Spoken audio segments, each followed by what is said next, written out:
नमस्कार दोस्तों। राहुल गांधी की एज 52 प्लस है। राहुल गांधी ने अभी हाल ही में अपना बर्थडे मनाया था। आप राहुल गांधी को देखते हैं कभी ब्लैक कलर की टी शर्ट में, कभी ब्लू कलर की टी शर्ट में, कभी वाइट कलर की टी शर्ट में। और आज की तारीख में जो जेनजी हैं, जो इस देश के जेनजी हैं, वो राहुल गांधी से बहुत कनेक्ट महसूस करते हैं। राहुल गांधी ने इंस्टाग्राम पर एक कैंपेन शुरू किया। उन्होंने ये डाला कि आस्क मी एनीथिंग, मतलब राहुल गांधी से कुछ भी पूछिए, राहुल गांधी उसका जवाब देंगे। अब जो आज की जनरेशन है, जो जेनजी हैं, उन्होंने राहुल गांधी से सवाल पूछा उनकी फिटनेस को लेकर। यह पूछा कि आप इतने फिट कैसे रहते हैं, और राहुल गांधी ने इसका बहुत इंटरेस्टिंग जवाब दिया। आपने देखा है राहुल गांधी को प्रदर्शन करते हुए, सड़क पर उतरते हुए, संसद में भी उनकी एनर्जी बड़ी कमाल की रहती है। जब हाल ही में राहुल गांधी अपने तमाम सांसदों के साथ प्रधानमंत्री आवास के बाहर धरना देने के लिए बैठे और पुलिस उनको वहां से उठाने के लिए आई, तब भी आपने देखा कि राहुल गांधी की एनर्जी जबरदस्त थी। राहुल गांधी को पुलिस खींचते हुए लेकर जा रही थी।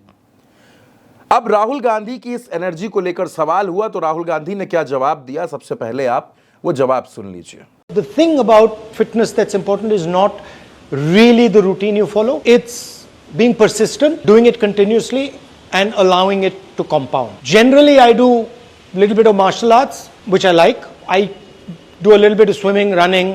Now these days, I've started yoga, which is quite interesting. It is part of my work life to do 1 hour of building strength, building aerobic capacity, building flexibility. So it's not something I do in my free time.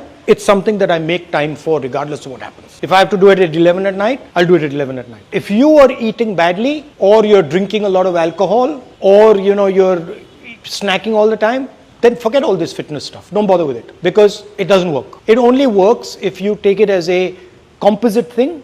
If you're thinking about it as a balance. दोस्तों, राहुल गांधी ने यह बताया कि fitness के मामले में सबसे जरूरी बात यह है कि आप कौन सा रूटीन फॉलो करते हैं। जरूरी है लगातार बने रहना। आमतौर पर मैं थोड़ा बहुत मार्शल आर्ट्स करता हूं, मैं थोड़ी बहुत स्विमिंग और रनिंग भी करता हूं। आजकल मैंने योगा करना शुरू किया है।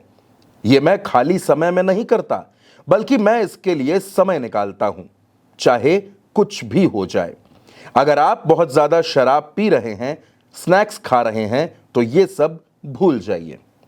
राहुल गांधी ने जेनजी से और यंग जनरेशन से ये अपील की है कि अगर आप बहुत ज्यादा शराब पीते हैं, आप बहुत ज्यादा बाहर का खाना खाते हैं, स्नैक्स खाते हैं, उल्टा सीधा खाना खाते हैं, वक्त बेवक्त खाते हैं, तो फिर आप इस फिटनेस को भूल जाइए।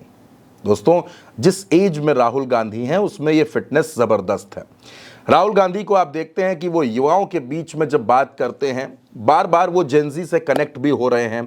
आपने देहरादून में उनकी एनर्जी देखी, आपने कोटा में उनकी एनर्जी देखी, अब वो प्रयागराज में भी अपनी एनर्जी दिखाएंगे, जेनजी से बातचीत करेंगे और उनके इश्यूज पर बात करेंगे। लेकिन जेनजी के बीच में ये सवाल था कि भाई राहुल गांधी की फिटनेस का जो सबसे छुपा हुआ राज है, जो सीक्रेट है, वो क्या है, ताकि राहुल गांधी वो हमको बताएं और हम भी उसको फॉलो करें। तो राहुल गांधी ने बताया कि भाई मैं स्विमिंग भी करता हूं, मैं रनिंग भी करता हूं, मैं मार्शल आर्ट्स भी करता हूं, और आजकल मैं योगा भी कर रहा हूं। लेकिन अगर आप ओवर लिमिट कुछ भी करते हैं, अगर आप शराब ओवर लिमिट कर रहे हैं, जंक फूड ओवर लिमिट है, स्नैक्स, बाहर का खाना, ये सब चीजें, और बहुत ऑयली फूड, अगर आप ये सब कर रहे हैं तो ऐसी फिटनेस आपको नहीं मिलने वाली। और ये सब चीजें ऐसी नहीं कि जब आपको खाली टाइम मिला तब आपने कर लिया। नो, आपको इसके लिए टाइम निकालना पड़ेगा, आपको मेहनत करनी पड़ेगी। आपको आपका जो बिजी स्केड्यूल है, जिसमें आप बहुत ज्यादा बिजी रहते हैं, उससे आपको टाइम निकालना पड़ेगा अपने लिए, अपनी बॉडी के लिए टाइम निकालना पड़ेगा, आपको अपने ऊपर काम करना पड़ेगा। एक अच्छी हेल्थ के लिए, मेंटल पीस के लिए, फिटनेस के लिए आपको टाइम निकालना पड़ेगा। सबसे इंपॉर्टेंट टाइम है, और राहुल गांधी ने यही मैसेज जेनजी को दिया है। तो राहुल गांधी की फिटनेस पर और उनकी एनर्जी पर आप क्या सोचते हैं? आप अपनी बात कमेंट बॉक्स में लिखिएगा। चैनल को सब्सक्राइब कीजिएगा। नमस्कार।